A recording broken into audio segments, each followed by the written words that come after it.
Be right back. Content comes and goes so fast. The old adage about today's newspaper is tomorrow's fish and chip wrapper. That moment is gone, and brains are being rewired to chase these short-term thrills. The reward center is, well, if I scroll, maybe something's better there.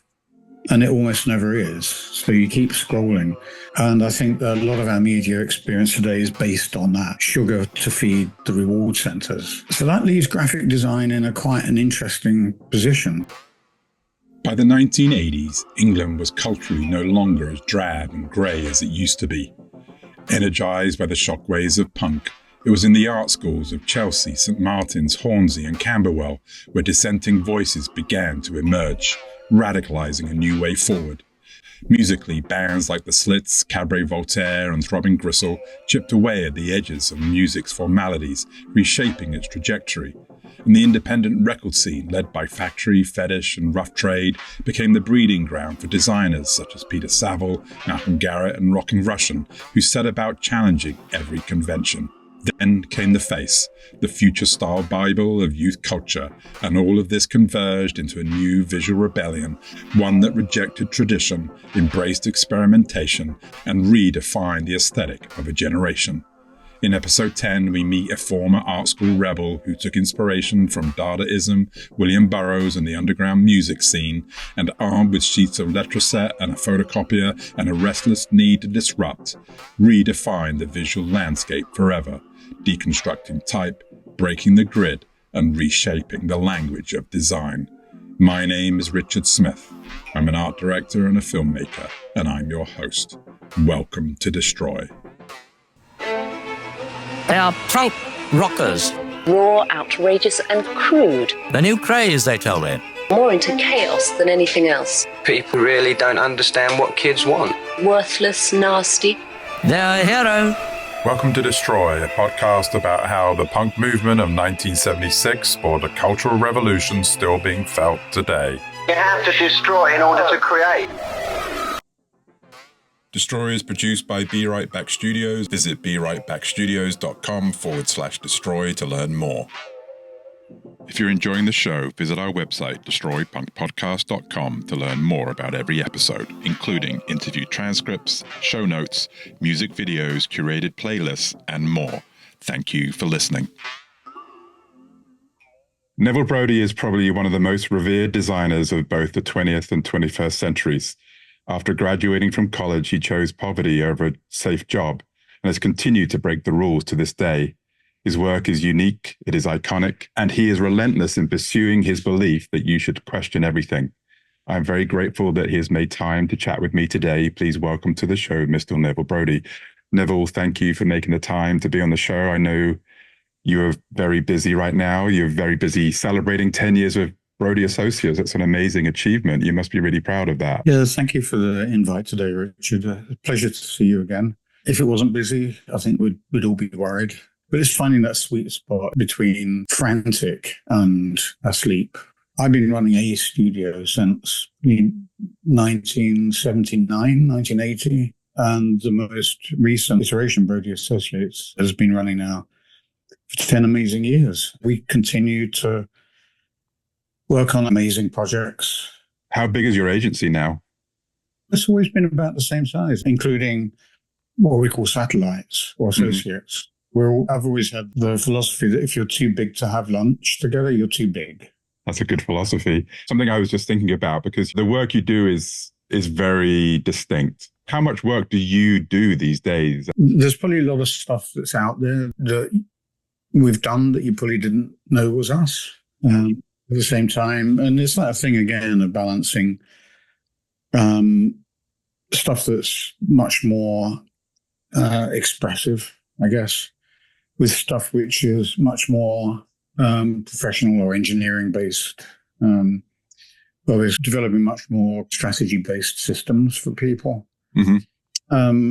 And I'm pretty hands on in both axes. On one hand, I was still doing a lot of personal stuff. Right. I've just designed a Korean typeface for Aung San Suu in South Korea, along with a few other people. And then at the other end of the extreme, we've been working on, so Shiseido, we did that whole brand code, which was a 3 or 4 year project. The Samsung font, which all the screens and printed instructions all use the fonts that we've designed. So that's system-based building rather than something which is more of a one-off. So yeah, we fluctuate between single statements and designing platforms. I think what's really interesting, building off of what you said, something that really struck me was that back at college, someone said your work lacked commerciality, and that you've always preferred this idea of using someone's living room as a gallery so you can reach multiple people. I think what's really fascinating about that and the work you're doing now is there's an irony there that you constantly break the rules and you're constantly questioning everything. But somehow that mindset is getting in front of people, from the Times to the Guardian. You just mentioned Samsung, going back to punk.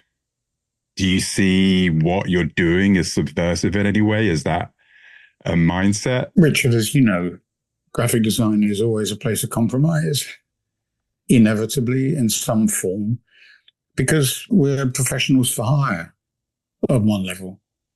And professionals for hire means we have clients. And when I was on foundation course at Hornsey College of Art, my tutor then said to me I should go into graphic design because I needed a brief to be set by someone else. Whereas in art, you set your own brief.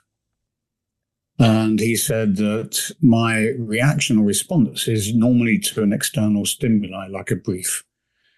And that's one of the other reasons I didn't go into becoming an artist. And secondly, is I think, as you pointed out, I think art was, certainly at that time, was quite elite and had the pretense of being a democratic folklore culture that's reflecting mankind or humankind.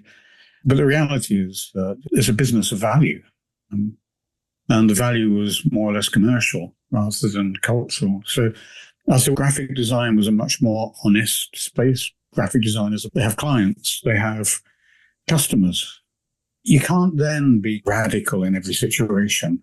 And you have to find a way to bring thinking, but within a commercial framework. Because at the end of the day, if you're doing something that's outrageously off-brief, you will very quickly be off-brief completely. So it's finding that balance. And as you mentioned, when I was at London College of Printing, the internal tutors failed me at the end of the BA, the 3 years, and said that I hadn't followed the course, which is incorrect. I'd responded to every brief, but I just hadn't done it the way they wanted me to do it. Mm-hmm. And then secondly, they said I had no commercial potential, which means that they forgot that graphic design is constantly in a state of flow and change and should be both leading and responsive to the era that it's being made in. Can you imagine Chenko being at art school and someone saying, well, you have no commercial potential? I love that. You're failed. You can never be a commercial artist. Getting off topic a little bit, but one of the reasons I moved here was because I felt very disillusioned with England because design had become so prevalent, so much part of culture, and it was everywhere. And actually, ironically, what led me to this podcast was this idea that design is everywhere. And I remember going to a graduation show and being like, oh, wow, this is impressive. Kids know how to design. And when I was at school, nobody knew what a design was or graphic design was, and somehow schools had managed to teach it, which is wonderful. But I was always attracted to how unique it was. I think we used to start with expression and then create systems out of expression. But the change for me now is we're mainly designing a DNA, like a graphic DNA. And that might be a logo or logo type or an icon or a font or a color set or an approach to image direction. So we're creating platforms for the client because they're mainly interested in creating content. Right. And that's the big shift. So when we were doing branding like 30 years ago, it wasn't a content-led thing. It was an old-fashioned monolithic IBM type hierarchy where the supreme being was the brand logo and that everything sat in a hierarchy under that. Now it's a reverse triangle where actually the brand just sits at the base. The main exposure is to content, which is what you're talking about, which is film or video or images or stories or user-generated content. And so the opportunity to express is somehow a little bit out of the mix now because people aren't that interested in graphic expression. Right. And it's moved from what used to be graphic art, graphic design, which came about with Dadaism, constructivism, futurism, Bauhaus, etc. And then now we're in the third part of that, which is we're talking about design engineering more than anything. So design studios tend to be either creating and engineering the platforms with the DNA, which are really mechanisms then for carrying and distributing content. But content comes and goes so fast. The old adage about today's newspaper is tomorrow's fish and chip wrapper. That moment is gone, and brains are being rewired to chase these short-term thrills. Right. The reward center is, well, if I scroll, maybe that something's better there. And it almost never is. So you keep scrolling. So we're always chasing the next better thing. And I think that a lot of our media experience today is based on that. It's based on sugar to feed the reward centers. Right. The swiping, the scrolling. So that leaves graphic design in quite an interesting position because you either shift into content creation and then AI is moving in very fast into that space. So it's content prompting rather than creation. But the majority of brands are chasing platforms and content. I read in Dezeen magazine, you said the digital content is all fed through the same sausage machine. I thought that was a wonderful description of the world in which we live in. It's a bit damning because I think we still do it. We still want to produce good solutions and dynamic engagement and keep everything moving. But more and more, the expression is stripped away from an instance and becomes part of the fabric. So more and more brands want the freedom of a platform and the voice of a typeface. So if you go to any art school now, every designer is doing their own fonts. And that was just simply an extra little bit when we were studying. But now it's the main thing.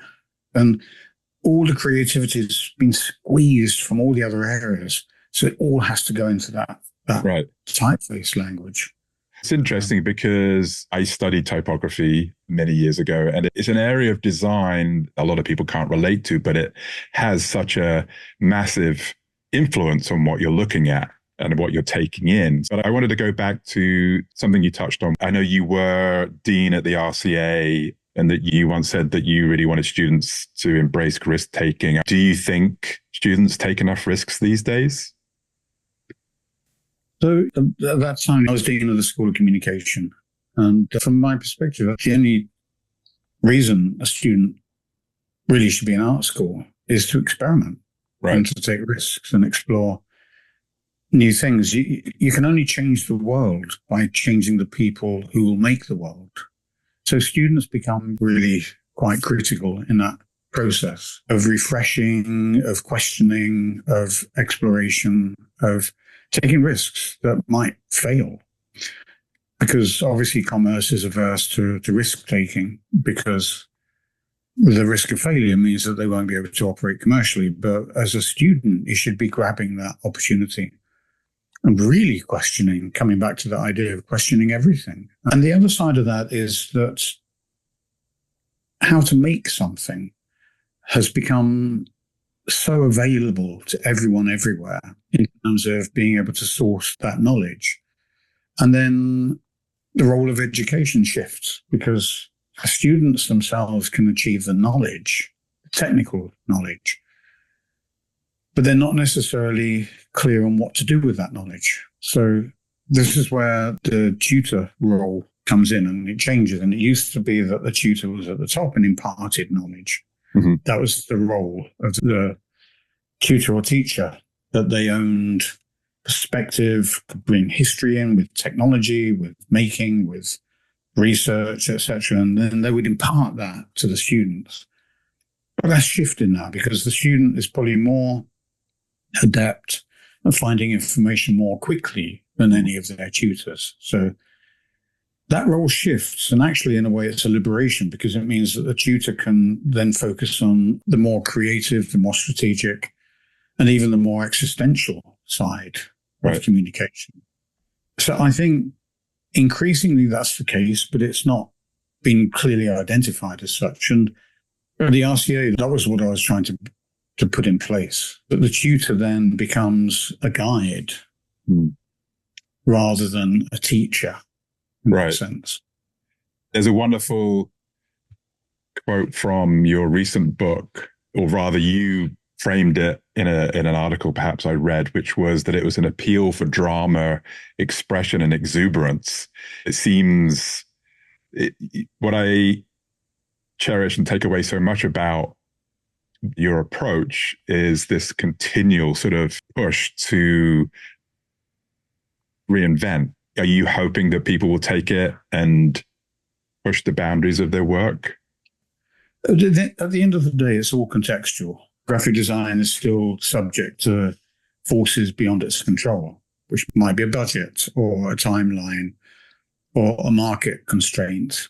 But it's always important to look for those areas of risk or exuberance or questioning the brief. And I think, coming back to the thing you said about British design, as a studio, we don't have work in the UK, and we haven't done for a few years. And the only work, or rather the great work we get here, tends to be for the England football team. And we did the women's kit with Nike, Channel 4's font, or the BBC website, or the Royal College of Art branding. I mean, we get that level of cultural institution, but 95% of our work is Japan, Korea, and the US. Mm-hmm. But it's just quite odd. It's interesting because each of those examples goes to what I said a minute ago about how your work is right there and it's being disseminated to so many people now. The living room is now the gallery that's massive. That metaphor really resonated with me, and the work you're doing, people are seeing, and maybe they're not questioning what they're seeing, but you're putting something in front of people that's got that heritage to it. And to me, it's wonderful. You talked about the LCP, the London College of Printing. And I know you got into, let's say, music, designing work for bands through designing posters for college gigs. I wanted to get to what motivated you back then. My foundation year at Hornsey, I was sat next to someone called Mike Barson. And Mike Barson wrote all of the songs for Madness. He hated the art school thing, and he was a keyboardist. And he came in one day, he said, look, you just have to forget all of this. I just went to see a band called the Sex Pistols, and it's going to change everything. And I was like a bit scared of that. It took me a little while to move from something that was quite conventional. And then at the LCP, the first year was fairly conventional. And then punk really hit me. I cut my hair off, got a leather jacket. And then by the third year, I was living in a squat in Covent Garden. And the important thing about punk really was that it said that anything is possible. Up to that point, I'd been heavily influenced by Dada's and William Burroughs more than anything. Right. And they were all about challenging the norm, making it very clear that normality is just a construct that is put in place to maintain the status quo, which means that from Dada's point of view, it's all about the bourgeoisie. With William Burroughs, it's much more about cultural dictatorships, and how do we break that sense of normality? And things like the cut-up technique that he developed with Brian Geisen, where they called it the third mind because they said that you can't just sit down and imagine something that's never existed before. So that sort of serendipity of risk-taking really embedded itself in my work, and especially in the third year at LCP and then beyond, which, of course, none of the tutors understood. One day, a tutor said to me, "Oh, I get it now. You do punk graphics, don't you?" As if that sort of explained everything. But the thing that I loved about the punk concept was that anything is possible, and you can risk and fail, and it doesn't matter. Something new will eventually come out of all of that. I interviewed Stephen Malander recently, who I know you know from Cabaret Voltaire, and he said that he's not afraid of failure. He's always willing to take risks. And to this day, he's still of that mindset. There's another headline in your recent book, Protest, Protect, Disrupt, which made me think of your time at Rocking Russian. Al McDowell, who was a founder of Rocking Russian, he still believes that we should demolish boundaries, things like that. How much was that time influential on your thinking? I think it was all part of a way of thinking. I met Al McDowell because I realized that my final year dissertation, the only purpose of it was really to interview the people you wanted to work for. And because my third year thesis was on modern magazines, so covering people like Bazooka in Paris, who I think are just still so incredibly influential, but deep down in the mix. They were a big influence on Barney Bubbles, for instance. And I was just enamored by their work and their thinking.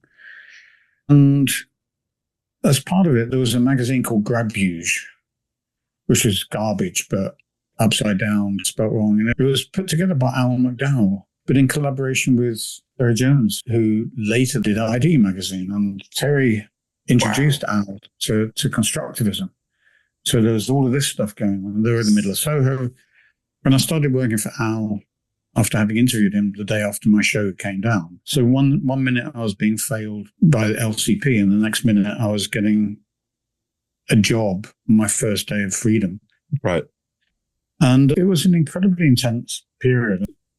And I was just coming out of this squatting.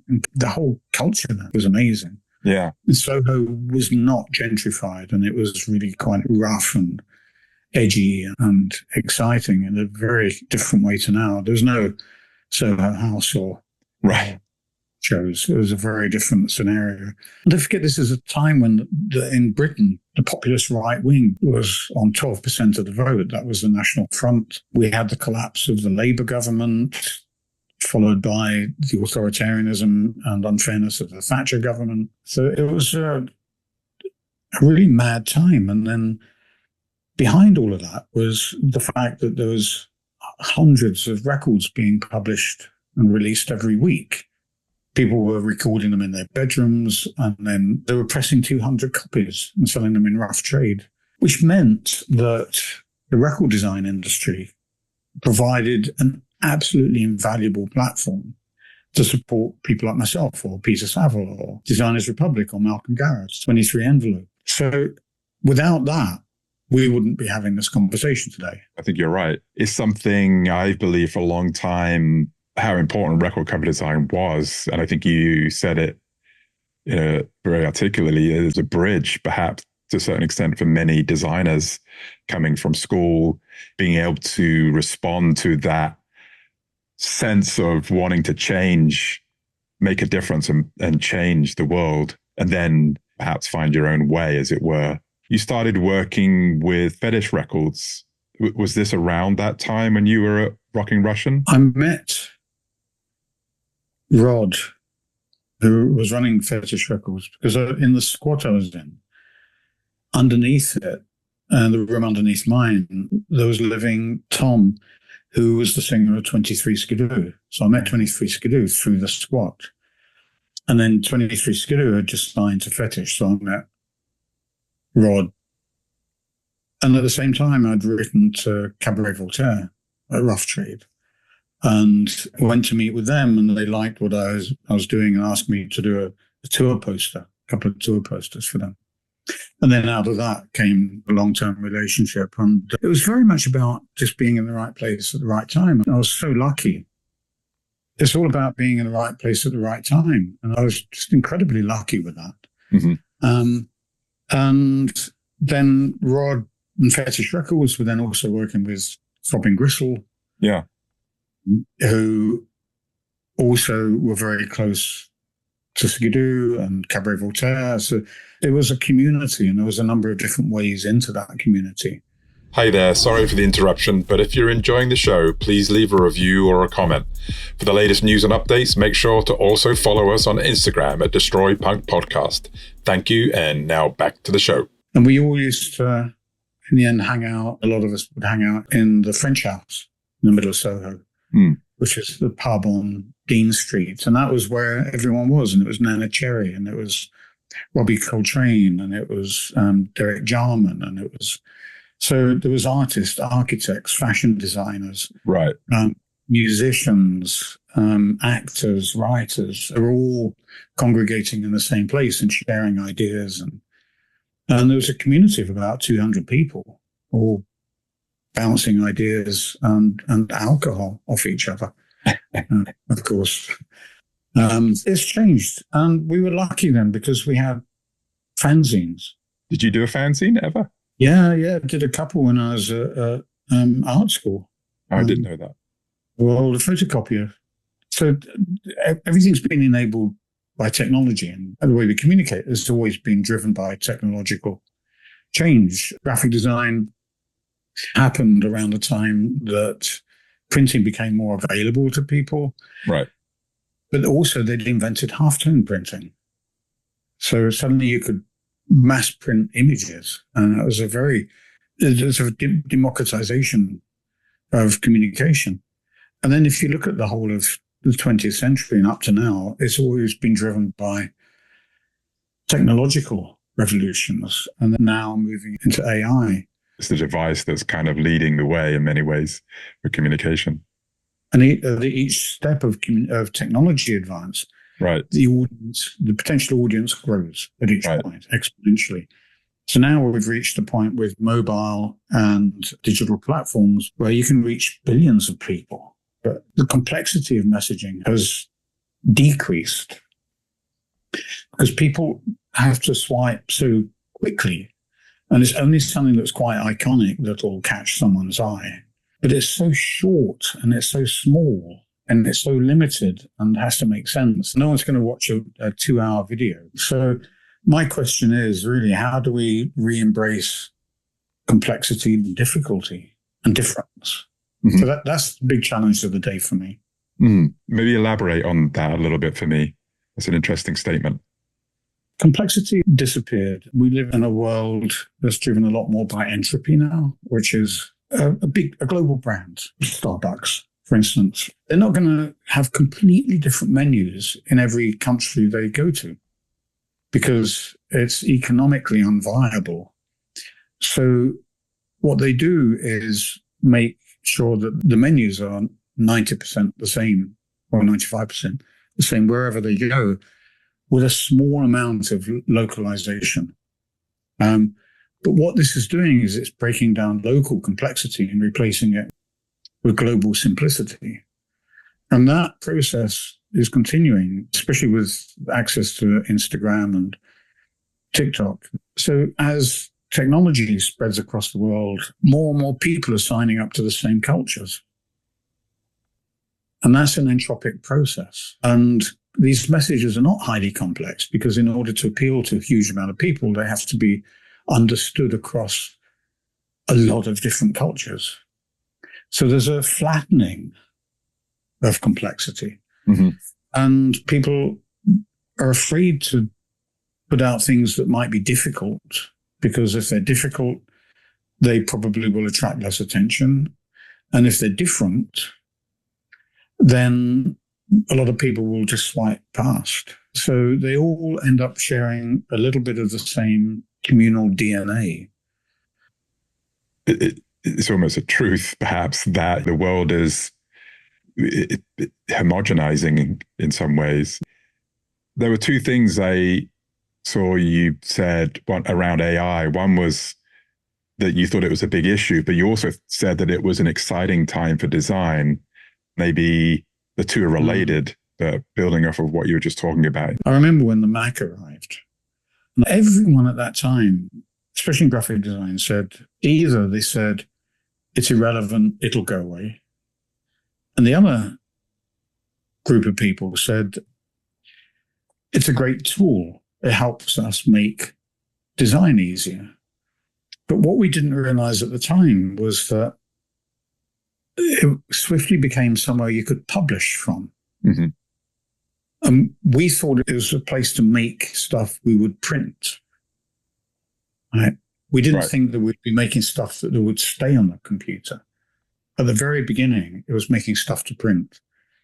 And then it became quite clear that we could publish from there. We can send stuff to another computer. And then we realized it was a place to receive stuff as well. So then it became eventually the radio, TV, piano, cinema, theatre thing that we would eventually live in, that became shrunk down to the size of a mobile phone at some point. I think AI will have a similar journey. That at the beginning, everyone's saying don't worry, it's just a tool. Mm-hmm.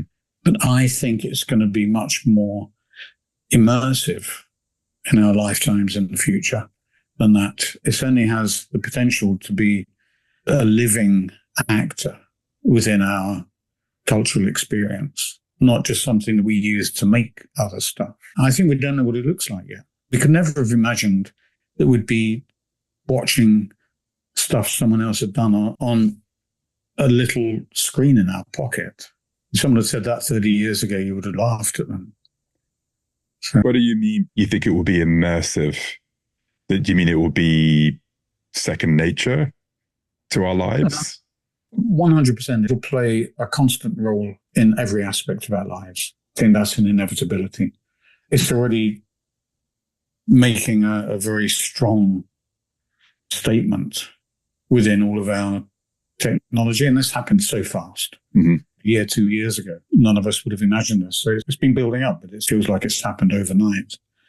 All the dreams of digital assistants, for instance, inevitably it'll become a robotic companion in some form. Even a friend, who knows? Right. Or, like the film Her. Or even an enemy, which is a bit scary. And I think inevitably it will meld with our physical lives in some form. I think that's an absolute inevitability of where we're headed. Something you said that I thought was interesting in relation to AI was that for you, what was interesting about it was the reductive, minimalist, abstract potential. That's where you saw the opportunity, at least from what I read you said. You were saying that it's so sophisticated and it's all about virtuosity and showing how clever it is, and that you can do sophisticated deep fake content, but it can't do the subtle touch. I think at the moment it's being used to produce stuff which feels quite kitsch right now. And I'm not comparing it to the airbrush, but that's what it feels like a little bit. It's about how polished can you make something. And it is very virtuoso. People do tend to want to produce quite flamboyant statements. Look how wonderful this is. A sort of Disneyfication of our communication right now. But then that'll start mellowing down, and I'm looking to see what underground artists and creators will make of it. How can we make it go wrong, which is where new ideas form. When things go wrong, there's always a mutation of some sort. I'm waiting to see where artists are going to push this to something which glitches. There's a correlation of sorts with a photocopier, or the Xerox machine, as we call it in America. You were using that in a way to push the boundaries, particularly at the Face magazine. And it must have been a very liberating, but at the same time, time-consuming tool. The Face, they started off using Letraset, to make headlines. Oh, wow. And then, because nearly all my record covers I was doing using Legislate, I was legislating whole sets of credits on the back. God forbid if you made a mistake. The thing for me is that when new technologies come along, they're always first seen as production tools. And then they always become communication tools. The photocopier was that. It was an internal thing to keep a copy. And then suddenly people realized that if you ramp up the copies, you could then have a cheap home printing system. Cassette players were the same. People were having cassettes to record stuff for themselves or record conversations. And then it quickly became a format for storing, distributing new music. I'm wondering how AI will follow the same trajectory. It happened with the personal computer. It happened with digital photography and digital filmmaking. It happened with social media. So I'm really quite fascinated to see what's going to happen with AI now. What's interesting to me, though, is how punk really was a massive influence and pushed many people, such as yourself, and many others, even including myself, in new directions. And here you are today, having a very successful career off of those early days. It's a long time ago, but it led us to where we are in many ways. But thank God for what was going on at that time. It was a nascent magazine industry, the ubiquity of self-published record labels and music. At one point, the Lovers Rock, the reggae Lovers Rock phenomenon, there was 200 singles being published just out of Hackney alone every week. And now it's all become so industrialized and controlled. And the same has happened to media and cultural content. And then something should break it again. So I think what I'm saying here is that we need constant vigilance and constant reinvention and constant questioning. Mm-hmm. Because that thing of something new quickly becomes a pattern. At that point, we have to break it and see what new things come out of it. And I think that needs to be a lifelong process. Do you think there are anybody challenging culture today? Probably. I'm probably not aware of it. And it might not, for the first time in a long while, it might not come from an older generation. It might come from a newer, younger generation in that kind of bigger cycle who will just blow it all up and create some new stuff. You know? Do you think there's an inevitability with AI that it could end in chaos? I think there's an inevitability that humanity will end in chaos. We're doing a pretty good job of that right now, fucking up the planet whilst increasing plastic sales or consumerism. We say the right thing, all of us. We say the right thing, but then our lifestyles are complicit with the destruction of the planet. Mine is, yours is. Even using technology is complicit. We can't be sure that this recording is being done using clean energy. We all have bank accounts. We don't know exactly where our money is being invested. So there's an inevitable kind of signing up to this drive towards this exciting thrill of blowing the whole thing up in a way. Then there's wars. But the problem about wars is there's always wars. And actually right now on the planet, there's less war than there normally is. But because it's so amplified. And then the real dangers and challenges that are happening in the world right now are in places like Sudan, where there's tens of thousands of people being pushed over the border this week to avoid violence and famine. But those don't feature strongly. So it's very curated. Are you involved in any kind of activism? Obviously, I'm quite political. And I think anyone that works in communication is, by the nature of the industry, is political, because communication is a tool for persuasion or instruction, no matter what we say. So inevitably, we're shifting people's mindsets. So it's a political role, no matter what. And we have two clients. One is who's paying us, and the other is who has to live with what we make. Mm-hmm. I don't tend to be super activist directly. I'm working with a bunch of musicians and DJs here for a fundraising thing called Artists for Gaza, because there's a lot of strong feeling about the tragedy of the lives of the everyday Gazans. Switching topics, just wondered why you moved away from doing so many record covers. I think at the end of the 80s, beginning of the 90s, up until then, record covers had been part of the experience of the music, and it had been an extension of the expression of the music. And that period, looking at Vaughan Oliver's work and Peter's work and Malcolm and Designers Republic, etc.,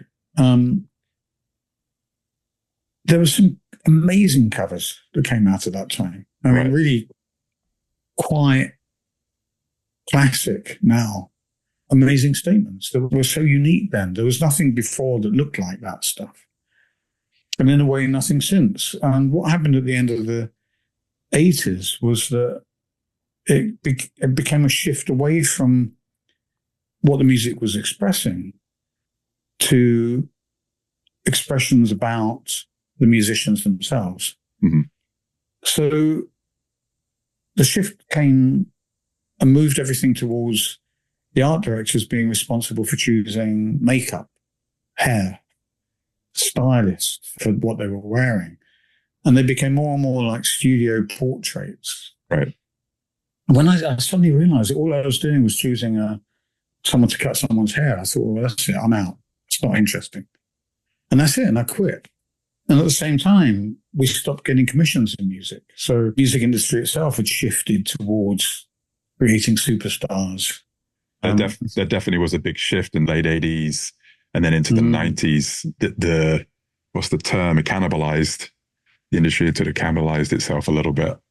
And it was all about creating stars rather than creating great music. And I've grown up on bands like Wire and the pop group and Per Ubu and 23 Skidoo and even Test Department. All of those kind of people where vanity was so not part of the mix. It was all about expression. And that was following on from other great experimental music, which was going on at the time, like Alice Coltrane and Flora Saunders in jazz, or underground music like the Velvet Underground and Iggy Pop, and then progressive music like King Crimson, and then somewhere in there Brian Eno and Foxy Music and Robert Fripp and David Bowie. And so there was this great kind of swelling of experimental stuff that by the end of the 80s had become vanity more than anything.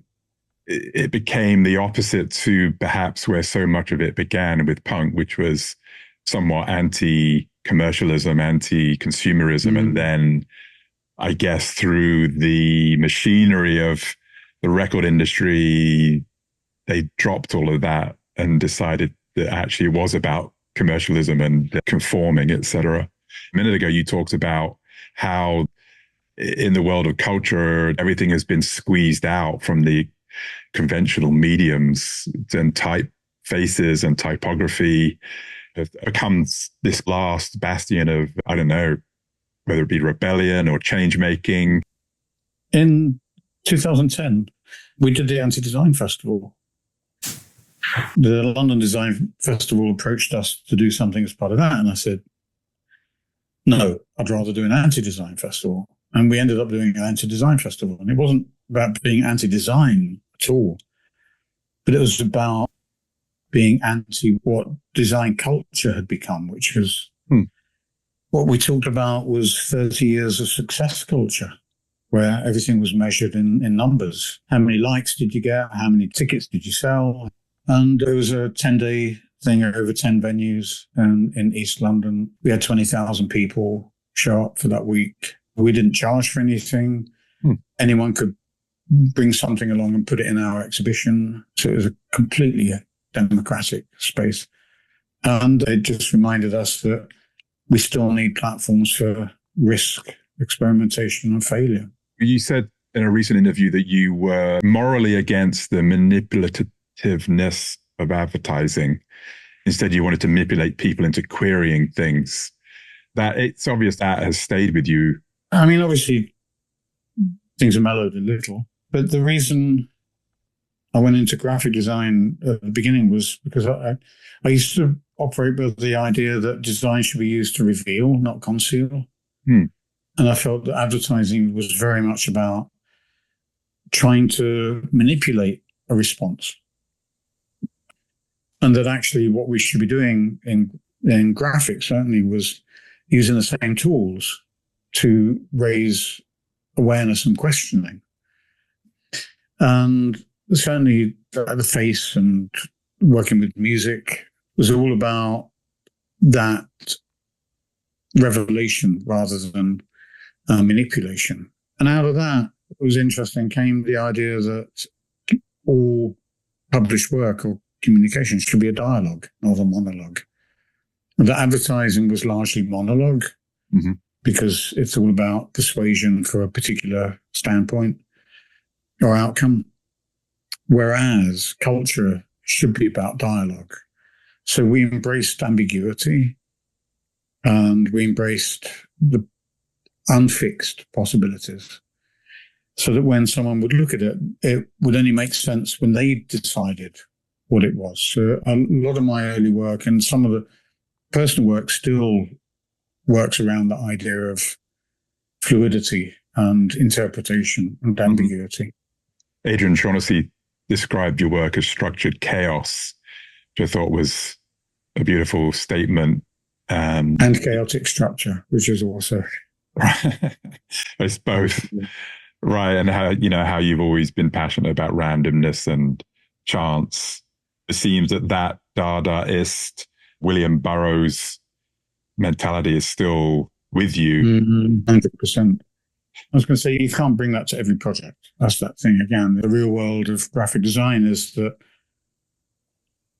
you still have clients, and some of those are quite clear about what they're looking for. Some are much more exploratory, and some you can partner in creating very new thoughts and new ideas. We're not artists. We're graphic designers. And we take our opportunities where we can to do stuff that's a bit more edgy or dangerous or unexpected. And at the same time, we need to service and do hopefully great design work for those clients that can help support the rest of that by commissioning. And I'm sure artists, historically, like in the Renaissance, they must have been in a similar position. They were paid to do these grandiose portraits, but at the same time would go off and do quite interesting personal portraits, which were far more risk-taking. I do have a bunch of other questions, but something I'm really curious about, because it's become a bit of an urban myth maybe, is that you did a cover for Cabaret Voltaire for free, or you offered to do it for free. No, I don't know. Probably. I mean, I did their tour posters for free, if I remember rightly. In the background, I used to do a lot of support design work for Hypnosis. And actually, a cover that I've never shown anyone is I designed the cover for Pink Floyd's Greatest Hits, and also for the official biography of Barry Manilow at the time. That's brilliant. I love it. That's a great way to end. So, yeah, we all have to compromise somewhere. You're still doing amazing work, and I really appreciate you making the time today. I know you've got a lot going on, so thank you. It was great chatting. I appreciate your time. Thank you so much, Richard. Really good to see you again. And good luck. Take care.